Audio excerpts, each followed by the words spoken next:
오늘 본문 말씀은 어제 금송아지 사건 후에 하나님께서 그 진노가 활활 타오르는 모습으로 시작이 됩니다. 시내산에서 모세는 하나님께 간절한 기도로 그 분노를 진정시켜드리죠. 그리고 하나님께서 주신 그 두 돌판을 가지고 진 가까이에 왔을 때 그 우상 숭배의 현장을 보고 하나님께서 주셨던 그 두 돌판을 그들이 보는 가운데서 던져서 깨뜨려 버립니다. 그리고 그들이 섬기고 있었던 그 금송아지도 가루를 만들어 버리죠. 그리고 아론에게 책임을 추궁합니다.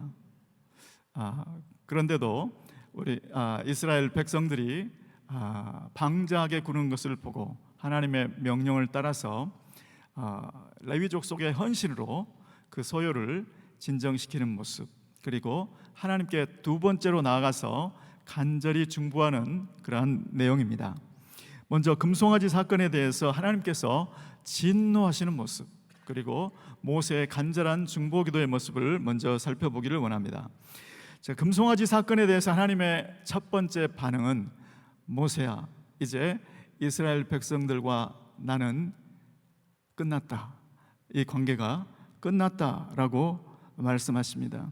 이에 따라서 하나님께서는 이스라엘 백성을 내 백성이라 말씀하지 않으시고 너의 백성이다 라고 말씀합니다. 32장 7절 말씀에 여호와께서 모세에게 이르시되 모세야 내려가라, 너가 애굽 땅에서 인도하여 낸 너의 백성이 부패하였도다. 출애굽기 24장에서 이스라엘 백성들은 하나님의 율례를 다 들은 다음에 그것을 듣고 그것을 지키겠다고 한 목소리로 대답했었습니다. 그때 모세가 피를 뿌리죠. 그리고 그때부터 시내산 언약이 발효가 되었습니다. 그런데 이번 금송아지 사건은 그 피가 채 마르기도 전에 그 계약 조건을 완전히 깨뜨려버린 사건이었다는 것이죠.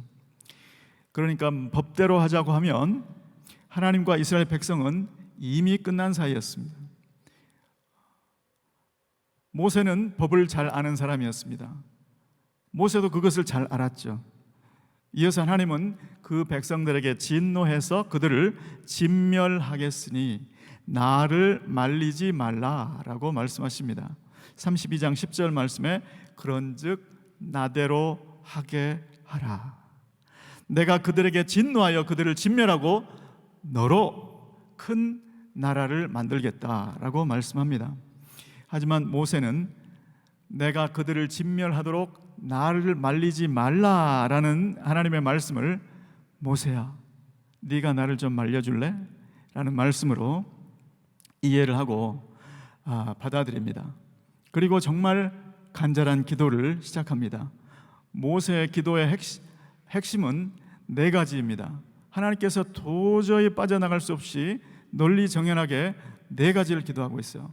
첫 번째는 하나님, 이 백성은 시내산에서 계약 맺기 전부터 주의 백성이었습니다. 두 번째로 하나님은 이미 크신 권능으로 애를 써서 그들을 애굽에서 인도냈고 그들은 주의 백성입니다. 세 번째로 하나님, 만일 지금 하나님께서 그들을 멸하신다면 애굽 사람들이 뭐라고 하겠습니까? 하나님이 그 큰 권능으로 그렇게 애써서 건져내시더니 산에서 죽이려고 그랬구만 라고 이야기할 것 아니겠습니까?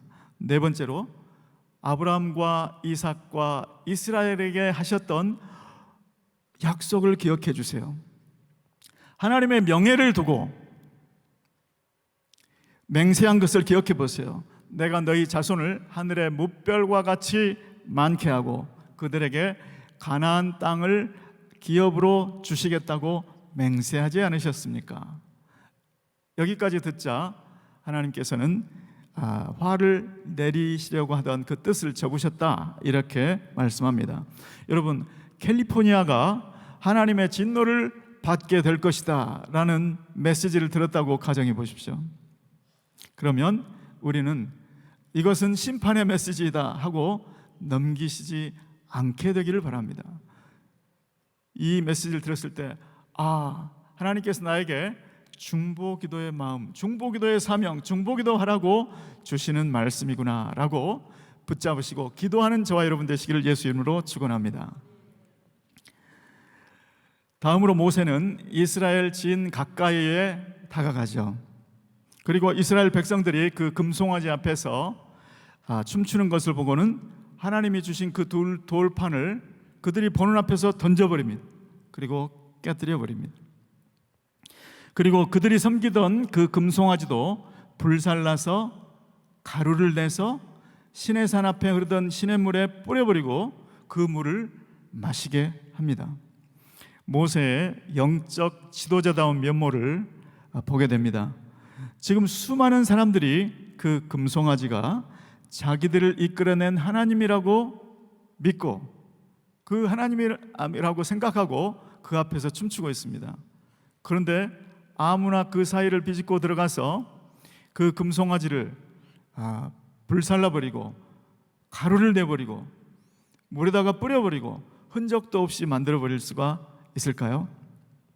이것은 하나님의 말씀에 목숨을 거는 사람, 하나님을 향해서 목숨 바쳐 마음을 다해서 뜻을 다해서 사랑하는 하나님을 경외하는 사람만 할 수 있는 줄로 믿습니다. 모세는 바로 그런 지도자였다는 것이죠. 하나님을 섬긴다는 구실은 하나님을 섬기는 건데 우상을 섬기는 모습을 본다면 그 사람이 어떤 사람이든 간에 그것을 바로잡아 줄 수 있는 저와 여러분 되시기를 예수 이름으로 축원합니다. 만일 어떤 사람이 예수님 형상을 만들어 놓고 또 예수님 그림을 그려놓고 그 앞에 갔을 때만 경건한 마음이 든다고 한다면 여러분 그것은 무엇입니까? 그것은 금송아지와 다를 바가 없다는 것이죠. 하나님의 말씀 앞에 섰을 때 그런 마음이 들어야죠. 하나님의 이름을 들었을 때 그런 마음이 들어야죠. 하나님의 임재 앞에 섰을 때 그 마음이 들어야 되지 않겠습니까? 그런데 그 그림 앞에 섰을 때, 그 형상 앞에 섰을 때 그럴 때만 그런 마음을 가진다면 그것은 우상 숭배이고 그것은 우리가 바로 잡아줘야 되는 일인 줄 믿습니다. 다음으로 모세는 아론에게 책임을 묻습니다. 그러자 아론은 변명만 늘어놓죠. 모세, 자네도 알지 않는가? 이 백성이 얼마나 악하다는 거. 이 백성들이 모세 자네가 안 보인다고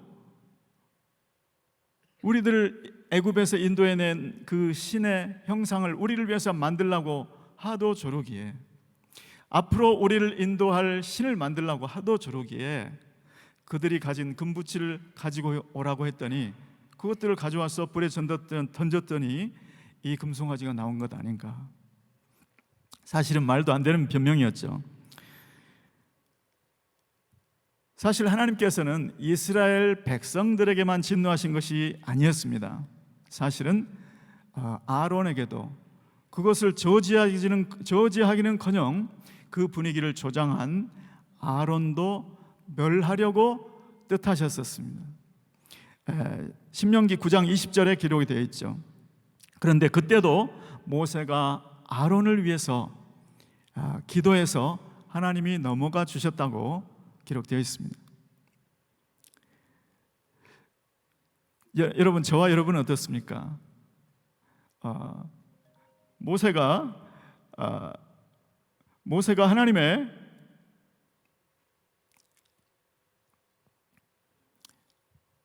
하나님의 진노를 알고 아론을 위해서 기도했을 때 나중에 아론은 대제사장으로 섬기는 은혜를 얻게 되었습니다.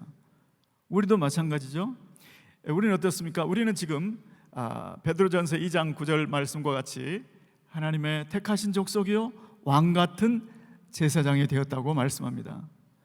그런데 우리의 과거는 어땠나는 거죠.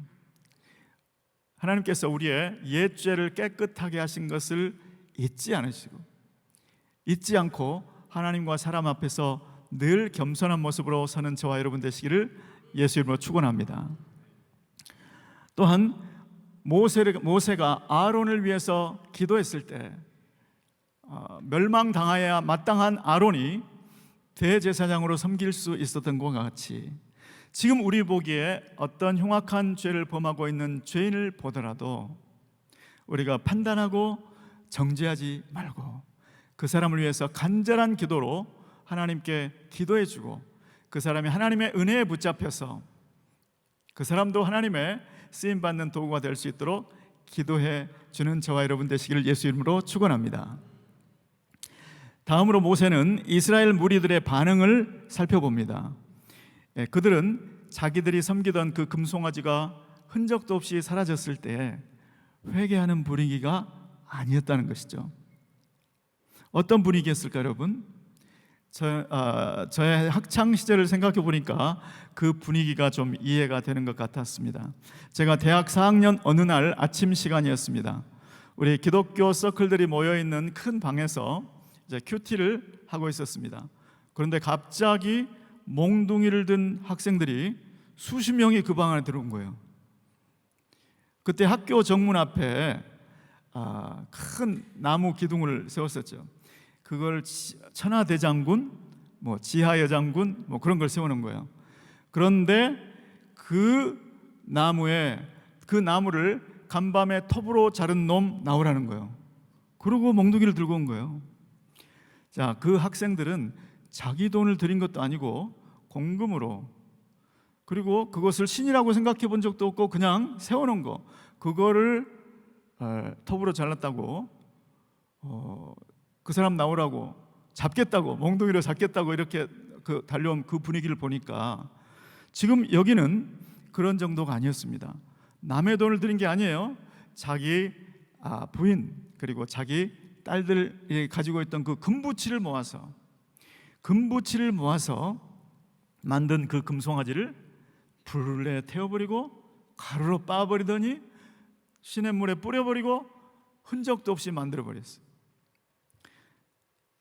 더군다나 그 금송아지는 천하대장군, 지하여장군 이 정도가 아니었죠. 자기들을 애굽에서 이끌어낸 신이라고 믿고 있던 그러한 우상이었어요. 앞으로 자기들을 이끌어갈 신이라고 믿고 따르던 그러한 존재였다는 것이죠. 그런 분위기 속에서 모세가 백성들을 바라보았을 때 회개하는 모습이 전혀 아니었겠죠. 그 모습이 모세 표현에 의하면 방자했다라고 기록되어 있습니다. 방자했다라는 말은 통제할 수 없이 제멋대로인 상태, 마치 곱비 풀린 망아지 같은 상태였다라고 말합니다. 일종의 소요사태 발생 직전이었다는 것이죠. 이때 하나님의 사람 모세는 하나님의 편에 있는 사람들은 다 내게로 오라 이렇게 말합니다. 그리고 그때 레위 지파들이 다 모여들죠. 그럴 때 하나님의 말씀에 따라서 진 이 끝에서 진 저 끝까지 다니며 그 방자한 사람들을 다 처단하게 만듭니다.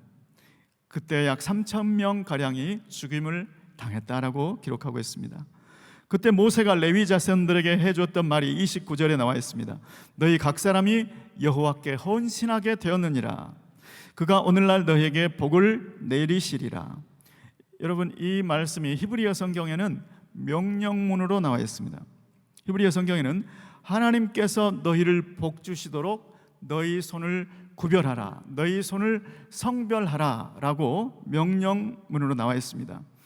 하나님의 목적을 위해서만 너희 손이 쓰임 받도록 구별하라, 하나님께서 쓰일 목적으로만 쓰게 하라 라는 뜻입니다. 이것이 바로 헌신의 참 의미인 거죠. 오늘도 저와 여러분이 주님께서 우리에게 주신 그 목적대로만 우리의 손이 쓰임 받는 저와 여러분 되시기를 예수 이름으로 축원합니다. 우리의 손뿐만이 아니죠. 우리의 손과 발, 우리의 온몸이 주님께서 기뻐하시는 그 목적을 위해서만 사용될 때 그것이 바로 거룩한 산 제사가 된다는 뜻입니다. 다음 마지막으로 모세는 이스라엘 백성들을 위해서 두 번째 중보 기도를 시작합니다. 오늘 출애굽기 32장에서는 모세의 첫 번째 중보 기도로 하나님의 진노의 불을 껐었습니다. 그런데 하나님께 진멸당하는 것은 면했지만 하나님께서 죄를 용서해 주겠다는 말씀을 안 하시는 거예요. 그래서 모세의 두 번째 중보기도는 바로 그 죄 사함을 위한 기도입니다. 32절에 보니까 이제 그들의 죄를 사하시옵소서. 그렇지 않사오면 원컨대 주의 책에서 저의 이름을 지워버려 주시옵소서. 모세의 이 기도는 이스라엘 백성들의 죄를 용서해 주세요. 그렇지 않으면 저를 생명책에서 지워버려 주세요. 영원한 죽음을 각오하고 기도하고 있는 모세의 모습을 볼 수 있습니다. 아쉽게도 하나님께서는 32장에서는 죄사함의 약속을 주시지 않습니다. 다만 그 죄의 보응을 보류해 주시고 있는 모습을 볼 수 있습니다. 제가 받은 한 구절 말씀은 32장 13절 말씀입니다. 다 함께 읽어보겠습니다. 시작. 주의 종 아브라함과 이삭과 이스라엘을 기억하소서.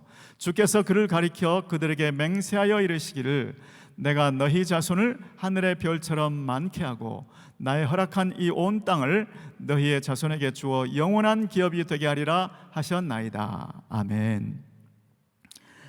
저는 오늘 한 구절 말씀의 제목을 여호와로 기억하시게 하는 자라고 정해봤습니다. 여러분, 이스라엘 자손이 금송아지를 만들고 그것을 섬겼을 때, 그런 큰 죄를 범했을 때 하나님께서 그들을 진멸하리라 라고 말씀하셨습니다. 그때 모세가 4가지 포인트를 가지고 기도했는데 이 한 구절의 말씀은 모세의 중보기도의 마지막 포인트를 설명하고 있습니다. 아브라함과 이삭과 이스라엘을 기억해 주십시오. 그들에게 했던 말을 기억해 주십시오. 그 언약을 기억해 주십시오 라는 말씀입니다. 모세는 하나님이 가장 중요하게 생각하시는 포인트를 정확히 알고 있었습니다. 하나님은 언약의 하나님이라는 것입니다. 출애굽기 2장에서 하나님께서 이스라엘을 찾아오신 이유부터 그랬었습니다. 하나님께서 이스라엘 자손이 고역으로 인하여 부르짖는 고통 소리를 들으시고 아브라함과 이삭과 야곱에게 세운 그 언약을 기억하사 이스라엘 자손을 돌아보셨더라. 모세가 하나님께 호소한 포인트는 바로 이 포인트였습니다. 그렇습니다. 오늘도 우리가 모세처럼 하나님의 언약을 붙잡고 기도해야 될 줄로 믿습니다. 하나님의 언약을 붙잡고 기도할 때 하나님의 그 언약을 이루시기 위해서 하나님은 움직이기 시작하십니다. 우리 눈에 보이지 않아도 하나님은 일하시기 시작합니다. 그리고 하나님께서는 그 언약을 이루시기 위해서 새로운 길도 내신다는 것입니다. 하나님이 언약의 하나님이라는 그 사실을 붙잡고 우리의 모든 기도 제목이 그 언약을 붙잡고 그 언약을 이루어 달라는 기도 제목 되시기를 예수 그리스도의 이름으로 축원합니다. 기도하겠습니다.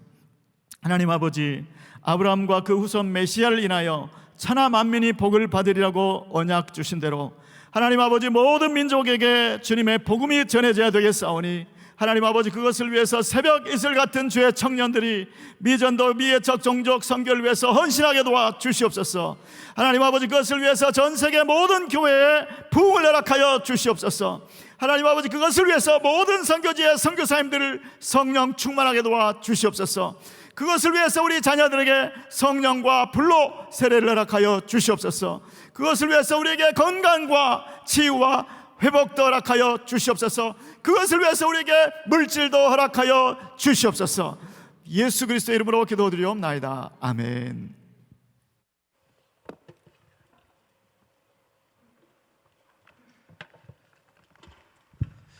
네, 오늘 다 같이 일어나셔서 주신 말씀 생각하시면서 하나님께 찬양 드리도록 하겠습니다.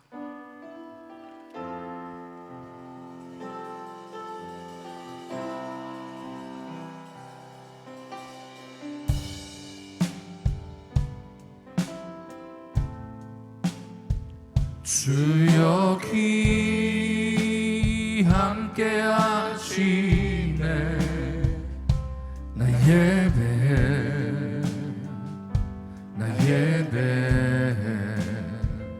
이곳에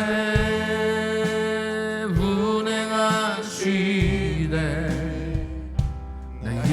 예배해 나 예배해 모든 마음 위로하시네 나 예배해 나 예배해 상한 자 치유하시네 나 예배해 나 예배해 그는 새 길 만드시는 주 금기적을 행하시는 주 그는 나의 하나님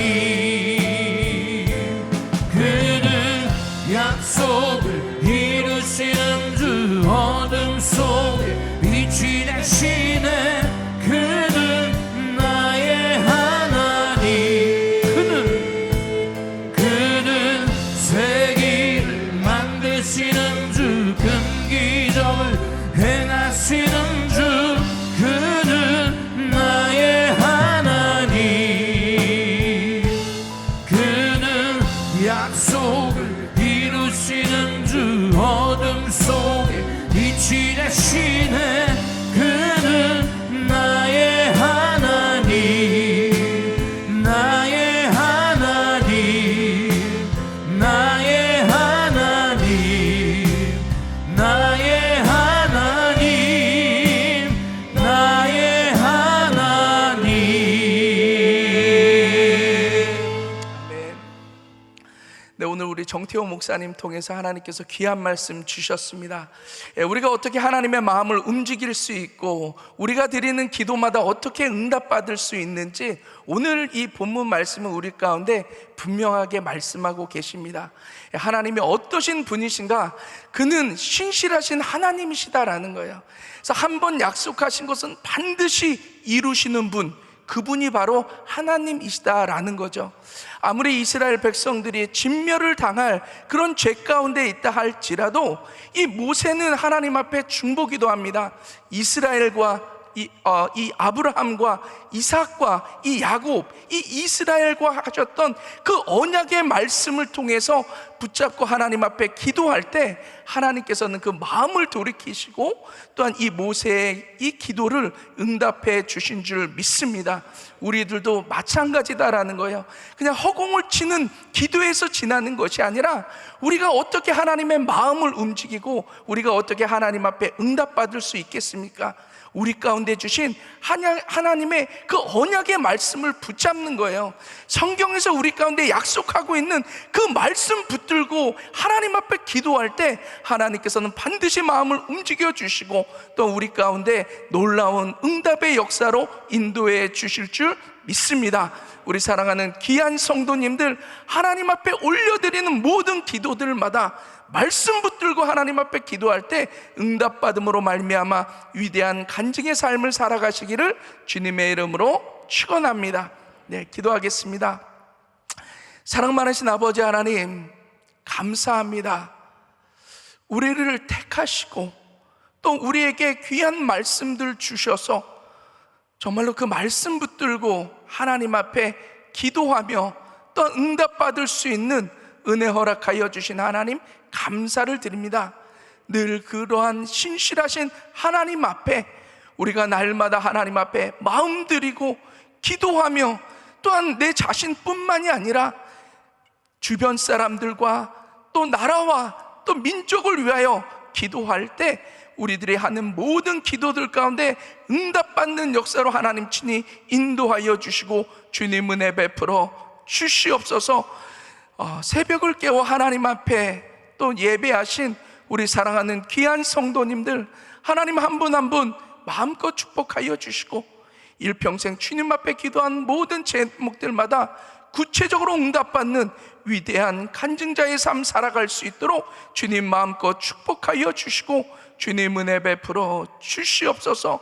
또한 하나님 앞에 귀한 어떤 아버지 하나님 삶을 살아갈 때 조금도 부족함이 없도록 하나님께서 친히 육신의 강건함으로 인도하시고 은혜 베풀어 주시옵소서. 육신의 연약함 가운데 있는 자들이 있습니까? 내가 나사렛 예수의 이름으로 명하노니 강건해질지어다, 강건해질지어다. 하나님께서 주님 머리끝부터 발끝까지 만져주셔서 육신의 강건함과 치유와 회복의 역사로 인도하여 주셔서 마음껏 신앙생활과 주의 사명 감당하실 수 있도록 주님 마음껏 축복하여 주시옵소서. 또한 우리 귀한 성도님들 하나님 마음껏 축복하여 주셔서 시간과 물질의 자유함 갖고 마음껏 신앙생활하며 주의 사명 감당하며 또한 세계 선교 사명 감당할 수 있도록 날마다 차고 흔들어 넘치는 복으로 역사하여 주셔서 늘 주님 안에 강건함으로 하나님의 귀한 일꾼으로 쓰임받을 수 있도록 주님 함께하여 주시옵소서. 이제는 우리 구주 예수 그리스도의 은혜와 그 하나님의 무한하신 사랑하심과 성령님의 내주 교통 충만하옵신 은총이 늘 신실하신 하나님을 붙들고 또한 그 신실하신 하나님의 약속의 말씀을 붙들고 기도하며 하나님 앞에 응답받기를 소원하는 우리 사랑하는 귀한 성도님들 머리 위에, 그 가정과 직장과 비즈니스와 자녀들 위에 이제로부터 영원토록 함께 계실지어다. 아멘.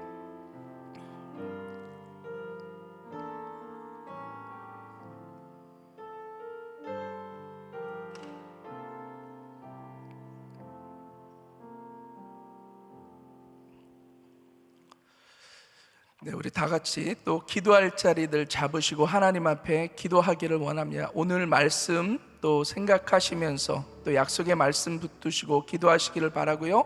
우리 한기용 담임 목사님 알라스카 일정 마치시고 내일 새벽에 도착하십니다. 그 도착하신 그 날까지 시간까지 하나님께서 강건함으로 붙잡아 달라고 위해서 기도해 주시기를 바라고요. 지금 프레즈노 몽족 단기 선교팀, 또 우리 멕시코 단기 선교팀 또 안전하게 또 귀한 복음 사명 잘 감당하고 돌아올 수 있도록 위해서 기도해 주시고, 또 여러분들 기도 제목 놓고 구체적으로 기도하시기를 바랍니다. 우리 주여 세 번 부르짖고 기도합니다.